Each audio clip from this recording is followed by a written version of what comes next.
Hi, I'm Metta Spencer.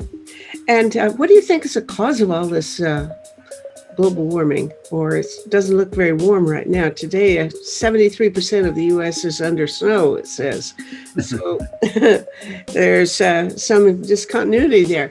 Anyway, we've got to figure out what are the main drivers of global warming. And for that, I have a friend here, Craig Smith, who knows a thing about such matters. He's co author of a book called Reaching Net Zero, and he's in California, where it's actually one of the few places in the U.S. without snow, I gather.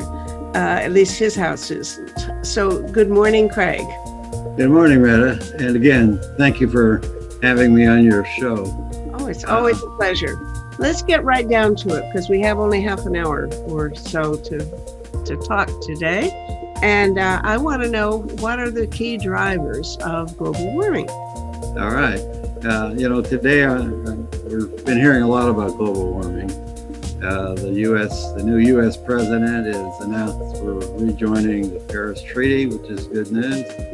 He's committed to spending $2 trillion on combating global warming.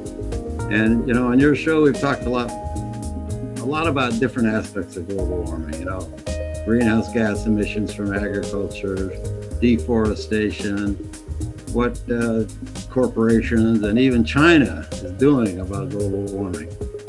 So today I want to touch on a different subject, as you mentioned, that of what's driving these greenhouse gas emissions. But I'd like to start off with a little personal story, if I might. Yeah. About 60 years ago, as a young engineer, I went to a remote place of Brazil in the interior of the state of Ceará to work on a development project in a little rural town there called Juazeiro do Norte. And it was an amazing experience for me because this town had just gotten electricity the year before I arrived.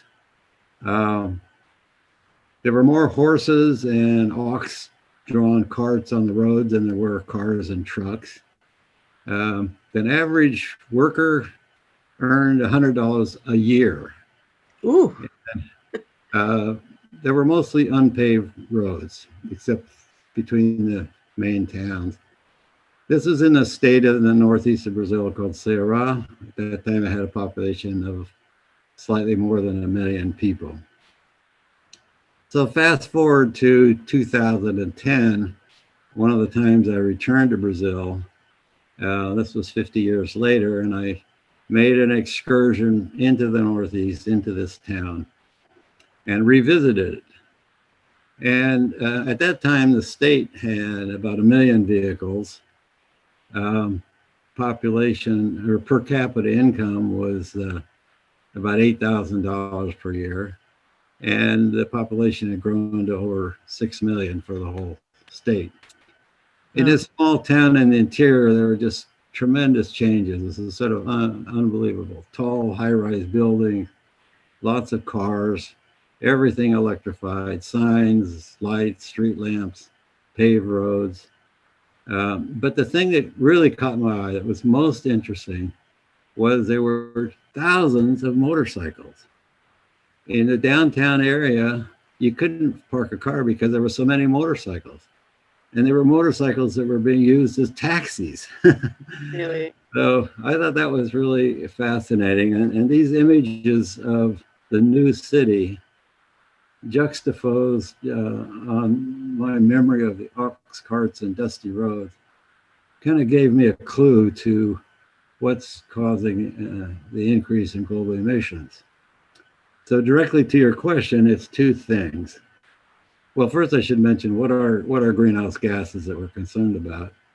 And that is, of course, CO2, carbon dioxide, methane, and nitrous oxides, mostly coming from combustion of fossil fuels, but some also from deforestation and agriculture, and particularly cattle raising. So the two drivers for this are increased living standards, rising incomes, and secondly, population growth. So since the Industrial Revolution, fossil fuels have become much cheaper and wider available, and energy consumption has increased as people have become wealthier. So people earn money and they're able to afford, first of all, a bicycle, then maybe a motorcycle or a car or a pickup truck. And they are able to buy appliances, things like refrigerators and air conditioners. All of these developments coincided with the development of the internal combustion engine and electric motors following the Industrial Revolution, which began around 1860 in the U.S. So if you made a graph of energy consumption, of greenhouse gas emission, carbon dioxide emission per capita versus income, gross domestic product per capita, you get this straight line curve. And in Brazil, with today per capita gross national product of about, let me think, $8,000 per capita, you find the average emission per capita is 3 or 4 tons per year of CO2, carbon dioxide. Compare that to the US with gross domestic product per capita of about $60,000 and emissions of 16 tons of carbon dioxide per person per year. So those are just a lot of numbers. It's hard to see what that means, but the point is that more energy use, more greenhouse gas emissions. And there's been tremendous innovation in energy use, which has driven this increased use by the world's population. Some of these things are obvious to all of us. In the 1900s, the only country in the world making automobiles was America. Henry Ford made 4,000 cars in 1900.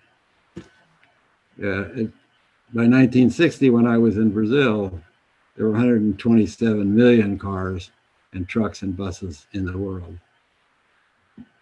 By the time a couple of years ago, that number had expanded by more than 10 to 1.4 billion vehicles in the world. Also, when I was in Brazil, the place where we lived actually was one of the few homes that had a refrigerator. It was a kerosene-powered refrigerator. It had a little kerosene burner that actually kept it cold. As funny as that seemed. The first electric refrigerators appeared in around 1920. I know General Electric had a version that sold for about $500 in 1920. Today, worldwide, there's about 1.5 billion refrigerators in the world, just a few more than the number of vehicles. And roughly 75% of homes have some kind of refrigerator. So these are only a couple of examples that you could think of. I mean, you've got air conditioners, clothes washers, automatic dryers, cooking stoves that replaced wood-burning stoves.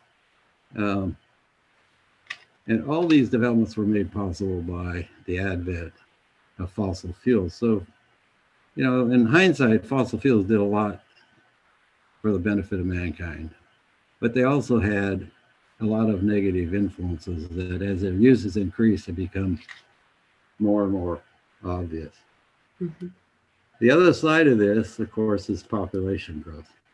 So let me think. In 1860, at the time of the Industrial Revolution in the U.S., the world population was about 1.25 billion people. Today, it's 7.8 billion people. So if you draw a graph of that growth in population, it increases exponentially. And you superimpose that on that a graph of our global energy use. The two curves line up exactly. So as the one goes way up, the other goes way up also. So it's more people and each of us using more energy. All right. Mhm. More people using Well, more energy, finding I more don't ways. want to deflect you, but when you used the word Brazil, the first thing I thought of was you were going to talk about how they're cutting all the rainforest, which that's not part of the driver, but it certainly is part of the reason we're not being able to reduce, bring the thing under control as quickly as possible. So Brazil is a special case in a way. Well, yeah, I want to go on and say a lot of people are worried about this. If they see this connection, they think, oh my God, we're going to lose these inexpensive sources of energy. And we won't have these advantages or they'll become too costly. Mm-hmm. And so there's a lot of people that are concerned that the climate crisis will lead to curtailment of fossil fuel production and create a very austere environment for us all. I don't take that view at all. There are a lot of negative things associated with fossil fuels besides greenhouse gas emissions. The majority of the world's air pollution is caused by fossil fuels. Mm-hmm. And the public health implications of that on a global basis are tremendous. We don't realize it so much. Uh, I know personally, living in Southern California all my life, I can remember vividly the 1950s when the city would be blanketed by a layer of smog, and Mm-hmm. you'd come home from school and you'd be gasping and choking uh, because it hurt to breathe. And today, with I don't know the exact number, 10 or 20, 30 times more automobiles, we have clear skies, and the improvement in automobile exhaust controls has been a marvelous benefit. But still, throughout the world, air pollution is the major cause of disease and death in many countries. Mm-hmm. So we can get rid of that, and I believe we can still have a bright future. I think that the trends today in the costs of solar power and wind power are such to make this definitely feasible. There are a number of things that have to be done in parallel. We have to continue to develop better batteries. We need to develop different distribution and transmission systems. But all those are things that can be done. We know how to do those today. And if we, right now, solar and electricity generated from solar and wind is cheaper than coal, it's cheaper than nuclear power, and it's on par with natural gas, and it's going to be cheaper than natural gas. Uh, Mm-hmm. it's already tending in that direction. So I don't think we're going to have an austere future. I think we just have to get moving and make the changes that we know need to be made. Mm-hmm. I'd like to just sort of end on that positive note. I'm sorry I have to cut this a little short today at 10:30. I mean at 10 o'clock. But I'll shut up for now and let you make some comments or Well, ask. yeah, okay. I'm delighted to hear you sound so optimistic. Certainly, I think, um, frankly, the thing that worries me more is not how much we can switch over to sustainable sources of energy as the likelihood that the methane is going to get us in the Arctic. That I did a talk show a few days ago on that topic, and we've already had a conversation about tipping points, you know, and um, and I'm really alarmed about the escape of methane from the methane hydrates at the bottom of the East Siberian Sea in particular. into the atmosphere, because this, is quicker. This could get us before we even have a chance to put up any more windmills. So that's my great fear. Well, let me comment a bit on that for some of you, if you have some new viewers that didn't hear the other program. Meta's referring to tipping points, and that's a scientific term, sort of like, you could think of it like the straw that broke the camel's back, if you will. And what that means in scientific terms is some phenomena is happening, and it reaches a certain point where it goes out of control, basically. So one of the ones that scientists are worried about is that increased warming in the Arctic and Antarctic and the northern countries, Russia, Siberia, Norway, Alaska, the temperatures are increasing roughly twice as fast as they are in the rest of the more temperate parts of the world. So what that does is it starts to accelerate the melting of permafrost. And permafrost, as you know, is a layer of frozen ground and soil. And beneath it are trapped quantities of methane from ancient plants that have decayed. Well, methane, the main component of natural gas, by the way, CH4, if that gets into the atmosphere, it has a much greater effect on global warming than carbon dioxide. It doesn't stay in the atmosphere as long as carbon dioxide, but it's still a more powerful greenhouse gas. We definitely don't want to have large quantities of methane going into the atmosphere. So that's something we have to worry about. It's one of the number of tipping points. Another one, just to give an example, is you have more warming in the Antarctic and Arctic, causes more melting of ice, causes the sea level to rise. The oceans, meanwhile, are warming. Currents are changing. More warm water is conducted towards the Arctic and Antarctic ice shelves, and causing more melting and so on. And you get a situation where you could suddenly see the sea level rise is going to be a lot more than what we've expected just based on the traditional melting program.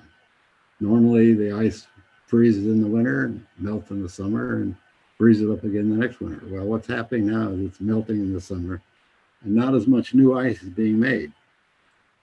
So it's progressively decreasing the amount of ice. That's another tipping point that we have to be worried about. I worry about it. I live 10 feet above mean sea level. I don't want to see, my street has already had flooding on it. Yeah, but you have a sailboat too. So if your house goes underwater, you just get on your boat and sail away. Yeah. Well, I sold my boat, so I don't have that You anymore. did sell your boat. Okay, well, that's not so smart. You're going to need that boat one of these days. Okay, I'm going to have to let you go because you say you got to go someplace. Otherwise, we'd sit and chat for a while. Is that right? Yes. Well, I apologize for that. Not at all. Came up, but I hope this has been helpful to you, Meta, and you can, I know, fill in some gaps and clarify anything else that needs to be said. We'll be back. We'll talk some more, you and Bill Fletcher. So this has been fun, and right. You have a good day, and I hope you don't get snow in Newport Beach. All right. Thank you again. All right. Take care. Bye-bye.